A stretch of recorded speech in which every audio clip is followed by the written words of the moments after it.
Good morning. Thank you for the invitation. My name is Osarogiagbon. I'm a thoracic medical oncologist at the Baptist Cancer Center in Memphis, Tennessee, in a large community-based healthcare system that spans 5 states, major institutions in Tennessee, Arkansas, Mississippi, right at the heart of the lung cancer mortality belt of the United States. So I'm going to talk about lung cancer. Dr. Paskett talked about how most of the evidence for all we're talking about today is come from breast cancer. We will talk a little bit about lung cancer. Why talk about lung cancer? Well, it is a huge public health burden. Of course, it is the oncologic scourge of our age. 230,000 annual diagnoses in the US, 160,000 deaths every year in the United States. This is a tough cancer to take care of. Just if you think about it conceptually, it's in a very inconvenient anatomic location. The chest cavity is hard to get to. The patients are kind of tough. Who gets lung cancer? It tends to be people who have smoked and who have lived for a certain number of years. So cumulative age and tobacco-related comorbidities complicate care delivery. Fortunately, we now have a rapidly widening array of options to manage our patients with, but with that comes, inherent complexity.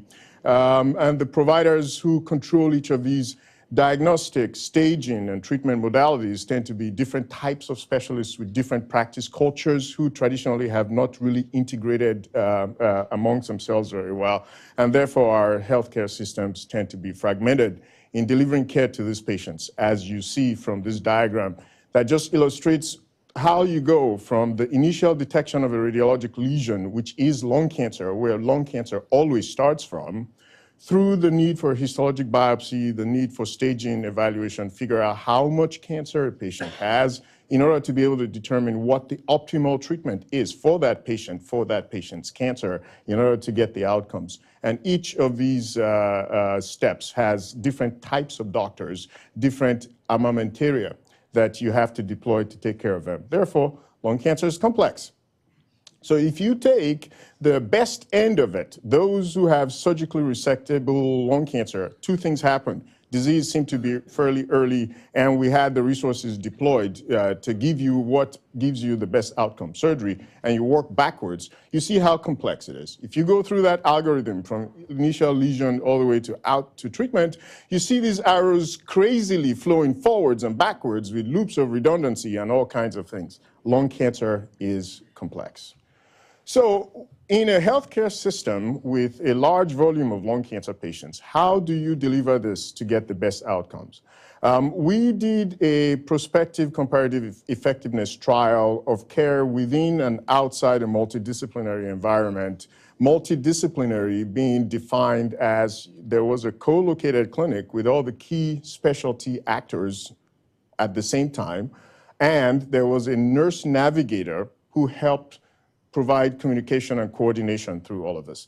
In doing this project, we really had 3 steps we had to take. The first was to identify the stakeholders, patients, the home caregivers, the different types of clinicians involved in delivering care, the people who have to provide the environment of care, the hospital administrators, and of course the people who have to pay for the care. Executives of third-party insurance companies.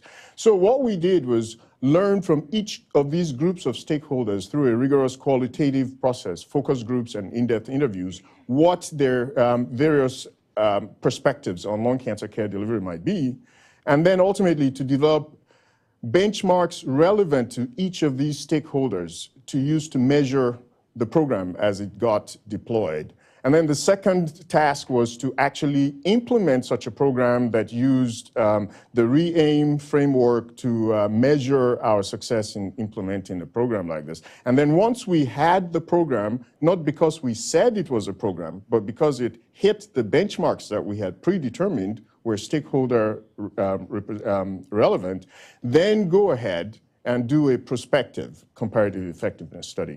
So on the slide, you just see some of the comments. This concept of multi-D, what could it do for you? You see across the board the different stakeholders agreed on certain things. Oh, yes, it seems to be a great forum to foster physician collaboration. It seems to be a good opportunity to improve the coordination of care, the likelihood of concordance with guidelines, and the timeliness of care, which is, when you look at these types of studies, oftentimes a benchmark that seems to be most readily available. So you notice, of course, that patients and their caregivers could not think of any downside risks to this concept.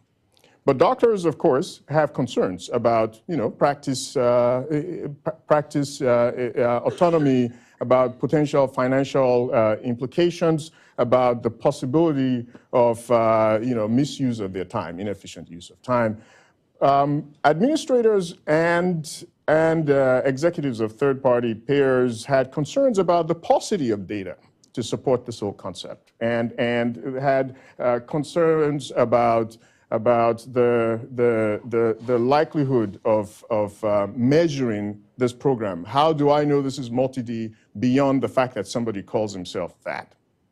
So in trying to develop benchmarks with which to measure this coordinated care model, you have to be constantly aware of whose perspective you're talking to. Whose perspective are you measuring with your benchmark? So patients, for example, and their caregivers said, timeliness. Don't tell me I have a life-threatening illness and then make me wait. So even though all the evidence, at least in thoracic oncology, suggests that patients who receive the most timely care, those who get quickest to care delivery, actually have the worst outcomes, because there is a huge selection bias there, of course, because of the biology of the cancer, the worst behaving cancers being the ones that are most likely to squeak and get grease. We learned from our patients and their caregivers that timeliness, even in the absence of evidence of survival benefit, is very patient-centered. So clearly a meaningful benchmark for that reason. The help navigating across systems sounds familiar. That's what patients and their caregivers said they wanted. Clinicians felt, yes, you foster timeliness. You can also foster communication between clinicians, but you have to respect pre-existing relationships. Administrators were concerned about, improving patient satisfaction and also improving the cost effectiveness of care delivery and improving patient access. And executives, of course, wanted evidence that whatever you did translated to more cost-effective care.